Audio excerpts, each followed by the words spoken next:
कांग्रेस ने एक बार फिर जीएसटी दरों को लेकर केंद्र सरकार पर निशाना साधा है। कांग्रेस का कहना है कि पॉपकॉर्न के बाद अब डोनट्स पर भी सरकार भारी जीएसटी चार्ज वसूल रही है। कांग्रेस ने जीएसटी 2.0 की मांग करते हुए इसे देश की जरूरत बताया। इन आरोपों के बीच वित्त मंत्री निर्मला सीतारमण का भी बयान सामने आया है। देखिए ये रिपोर्ट। कांग्रेस ने जीएसटी की विभिन्न दरों को लेकर केंद्र सरकार पर निशाना साधा है। कांग्रेस महासचिव जयराम रमेश ने कहा कि पॉपकॉर्न के बाद अब डोनट पर भी जीएसटी का असर दिखाई दे रहा है।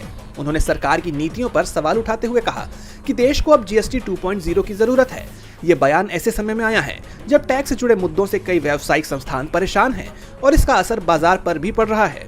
जयराम रमेश ने सरकार पर तंज कसते हुए कहा कि ये पूरा मुद्दा दर्शाता है कि ईज ऑफ डूइंग बिजनेस का नारा कितना खोखला है।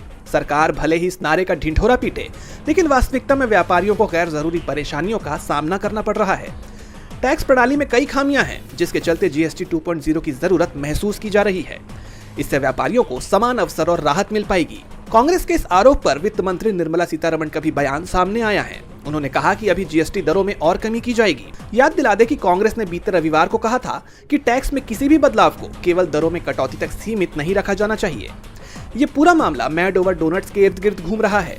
दरअसल मैड ओवर डोनट्स को 100 करोड़ के टैक्स नोटिस का सामना करना पड़ रहा है। डोनट्स के लिए मशहूर इस ब्रांड को अपने बिजनेस का गलत वर्गीकरण करने और डोनट्स पर 5% जीएसटी को रेस्टोरेंट सर्विस सेवा बताकर चुकाने का आरोप है, जबकि बेकरी उत्पादों पर 18% टैक्स लागू होता है। ये मामला अब बॉम्बे हाई कोर्ट पहुंच चुका है।